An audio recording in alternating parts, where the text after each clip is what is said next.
The People of Sparks, sequel to The City of Ember, written by Jeanne DuPrau. Chapter 9. Hard, Hungry Work. Instead of getting easier as the days went on, work for the people of Ember got harder. It wasn't just the work, it was the heat they had to work in. Every day was hotter than the last. Dune never felt this warm in his life. It was like being cooked. All the people of Ember felt this way. They sweated, their skin turned red and stung and peeled off, and the brightness of the sky hurt their eyes. They got terrible headaches. Sometimes one of them would drop to the ground in a faint, just from being too hot.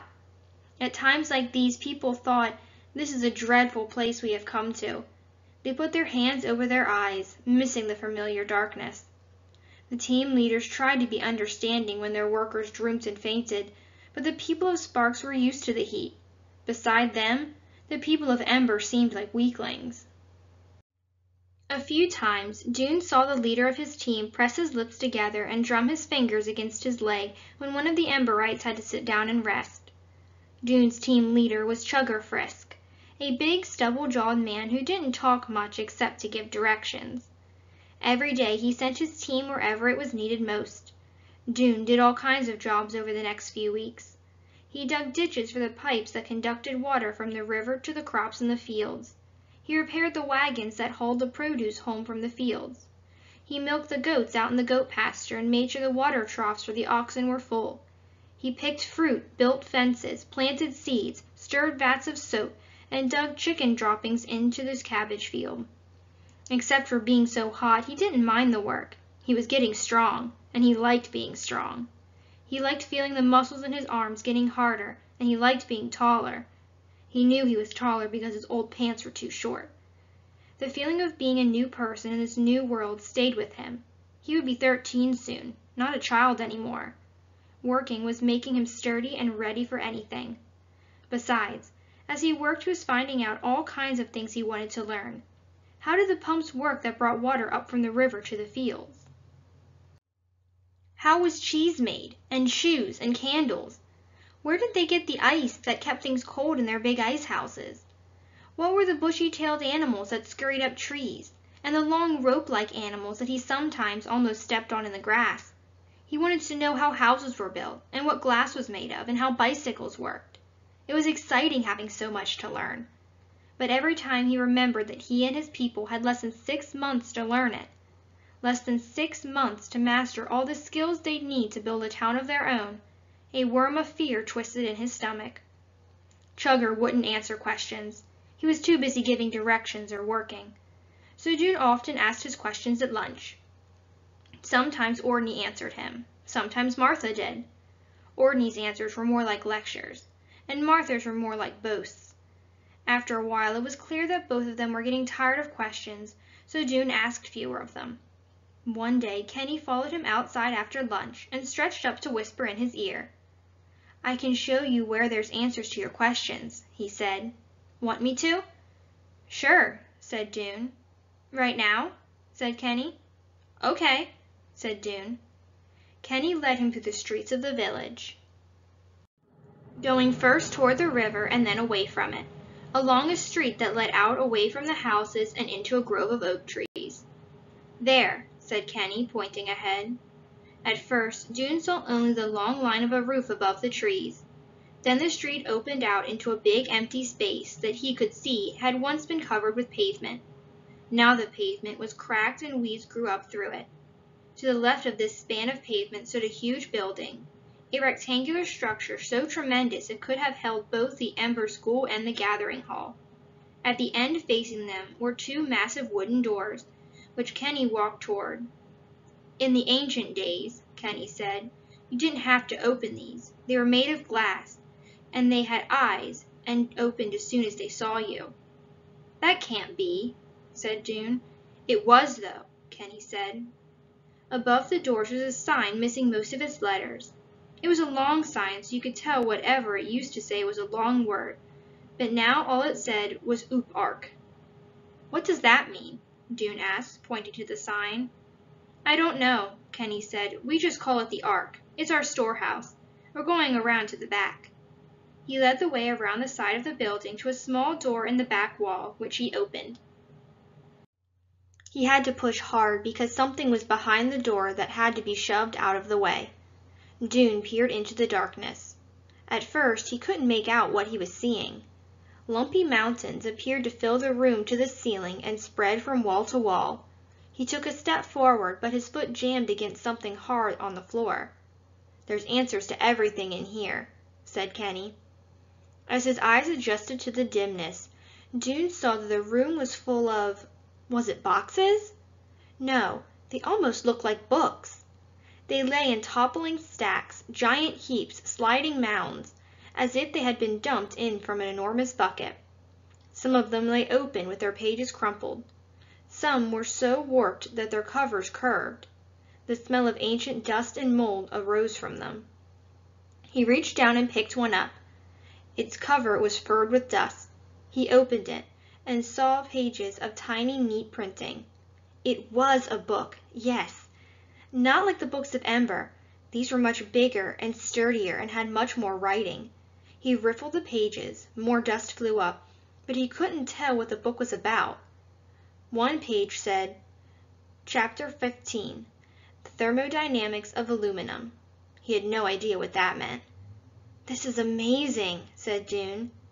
"Can I take some back to the hotel?" "I guess so," said Kenny. "No one will notice." Dune set down the book about thermodynamics. He brushed his smudged fingers against his pants. He felt like a hungry person who had been led into an immense banquet, far more food than he could eat in his whole life. He was starving, all of a sudden, for the knowledge hidden in these books. He reached out and chose 3 of them blindly, not even looking at the titles. "Do you want some?" he said to Kenny. "No," said Kenny. "I already read 4 books in school. That was enough. We learned about history, pre and post." "Pre and post?" "Pre-disaster and post-disaster." "Oh," said Dune. "What do you like to do, then?" he asked. "Just poke around," said Kenny.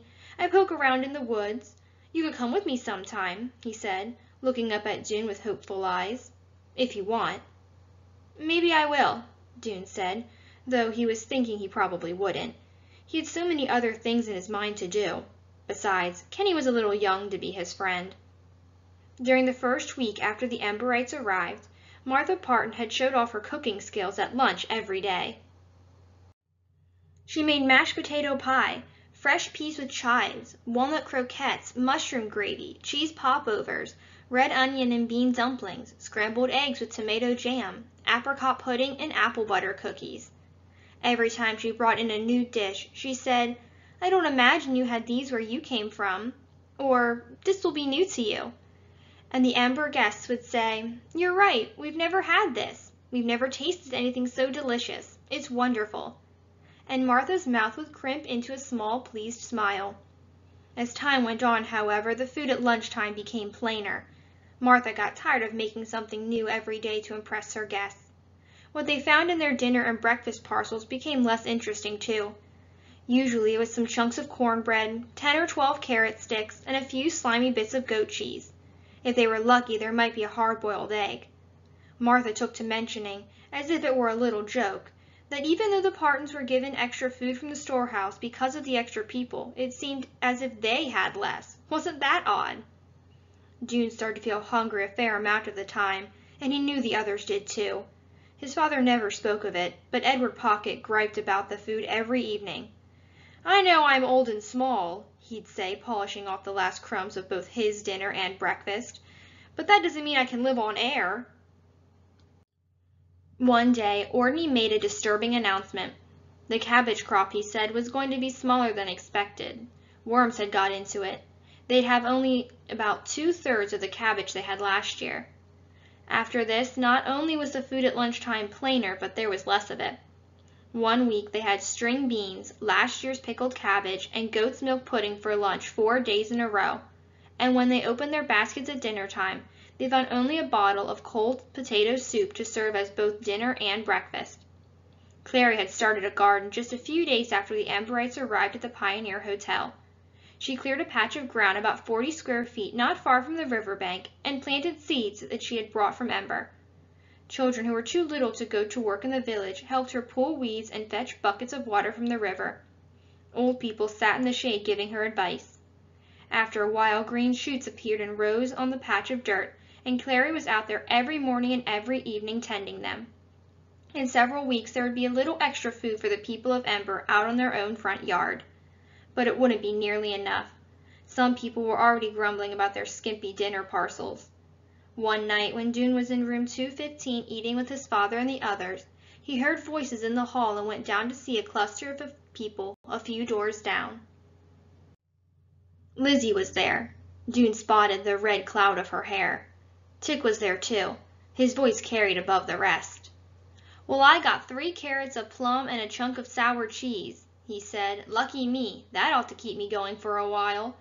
A few people laughed really at this. Dune heard Lizzie giggle. "It'll keep you going for maybe half an hour," someone said. "I don't know how they think we can work with nothing but scraps to eat." Along the hall other doors opened and other voices joined in. "All we got was some limp green beans and a few clumps of porridge." "I've had carrot soup 3 days in a row." Some people counseled patience. "We shouldn't complain," someone said. "It's hard for them to give us food. We should be grateful for—" "I'm tired of being grateful," someone else broke in. "They promised to feed us, but they're starving us instead." "It seems to me," said Tick, "that we should do something about this. I think maybe I'll mention the problem at lunch tomorrow. Maybe we all should. Maybe we should tell them it's hard to work when we're hungry." "I'll tell them," cried Lizzie's high voice, and other voices rose in agreement. An excited, angry babble filled the hallway, drowning out those who spoke for patience. "I'll speak up. We have to protest. Tick is so right. Tick for mayor," someone shouted, laughing. For a second, Tick looked surprised. Then his eyes glowed with pleasure. He raised a fist in the air. "We'll stand up for ourselves," he said, and the people around him roared and raised their fists too. Dune turned to his father and Edward and Sage, who had all come to the door to see what was going on. "We should tell the Partons," he said. "If we're working, we need enough to eat. It's only fair." "Of course, they don't have to give us anything," said Dune's father. "They're giving what they think they can spare." He looked sadly at the dry chunk of cornbread in his hand. "But I suppose it can't hurt to mention it," he said. "Without being rude, of course. I imagine they're doing the best they can." Mrs. Polster agreed to be the one to bring up the matter. So she did at lunch the next day. They were having cold spinach soup. "I have a request," she said firmly. She set down her spoon. Everyone looked at her. Dune felt a jitter in his stomach. "We have noticed," said Mrs. Polster, "that the food parcels you so generally give us have become considerably smaller lately. We find that when we have eaten what is within, we are still, to be frank, hungry. This is a difficulty for us." There was silence. Everyone stared at Mrs. Polster, who sat very calmly with her hands in her lap, waiting for an answer. "What?" said Martha Parton at last. "Did I hear right?" "I believe so," said Mrs. Polster, "unless you have ear trouble. I said we are not getting quite enough to eat." Martha laughed a one-note laugh, a laugh of disbelief. Kenny stopped chewing and looked frightened.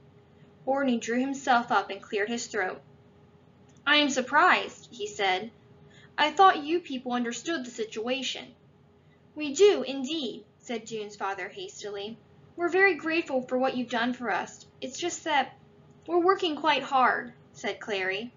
"It's a very small amount," said Miss Thorne timidly. "For both dinner and breakfast," added Edward Pocket. "Last night," said Dune, "I had a boiled egg and 3 carrots for dinner." "And nothing for breakfast this morning." There was a silence again, a terrible, vibrating silence. Then Orny leaned forward, gripping the edge of the table with his fingertips. "Now listen here," he said. "We're doing the best we can with what has been asked of us, and I must say a great deal has been asked. Suddenly we're supposed to feed twice as many people as before. More than twice as many." He glared at the Emberites, shifting his eyes to each one in turn. "And yet we do not have twice as much food as we did before. It's true that each family is being given a little extra from the storehouse for this emergency, but not much. Sparks Village just does not have enough for 400 extra people. Are we supposed to feed you instead of our own families? Why should we? Who are you anyway, you strangers from some city no one's ever heard of?" By the end of this speech, Ordney's face was a deep red and his voice was shaking with rage. Dune felt frozen. All he could think was, "He's right. Of course he's right. But we're right too." Everyone else must have been thinking the same thing. They finished their soup in silence. At the end of the meal, Martha dumped the food parcels on the table instead of handing them out. They each took one, but Dune's father was the only person who said thank you. Later, when Dune opened his parcel, he found a wedge of the cabbage leaves turning yellow at the edges, and a hunk of some sort of bean cake. His stomach clenched. "They're tired of helping us," he thought. "What are we going to do?"